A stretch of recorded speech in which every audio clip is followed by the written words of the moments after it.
AG has lost the plot that Pleasant Company started. Have they, though? I present to you Exhibit A.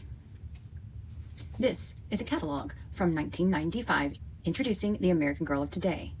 A Pleasant Company catalog from 1995. Pleasant Rowland knew that American Girl needed something else besides just historical dolls. They were cleverly marketed with 6 blank books that a girl could fill in the doll's own story.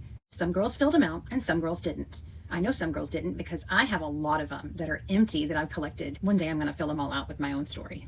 So as you can see, Pleasant Rowland did start the trend of modern dolls. Granted, there were no character dolls, but everything has to have a beginning. She was a smart businesswoman and a teacher, which I absolutely admire and love that about her. And that's what I grew up on with American Girl. But AG didn't end what Pleasant Company started. AG took that and ran with it. Bring back historical dolls pre-Be Forever. Exhibit B. Mattel has been doing this, albeit slowly. They haven't updated nearly enough of them yet. But the originals that we all loved and grew up with, most of them had had their regular outfits put back on them. Thank the Lord above, because I agree with this.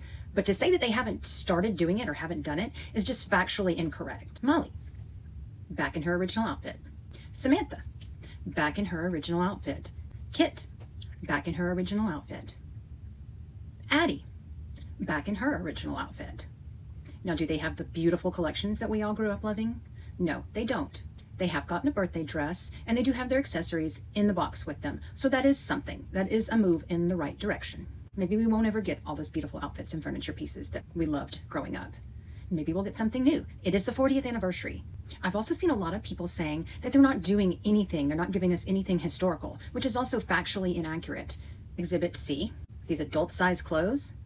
These Halloween costumes, these journals, and all of our favorite classic dolls dress prints that we know and love. They have been giving us stuff.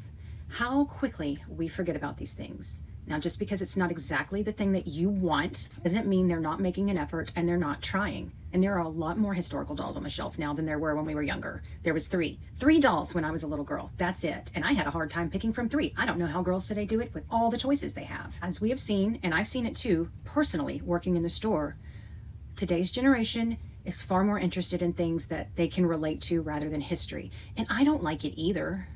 I want it to be the way it was when I was younger, but it's not. And I accept that because I know that there are still aspects of it from my childhood that are around and that I can love. And I can appreciate the things that are made today.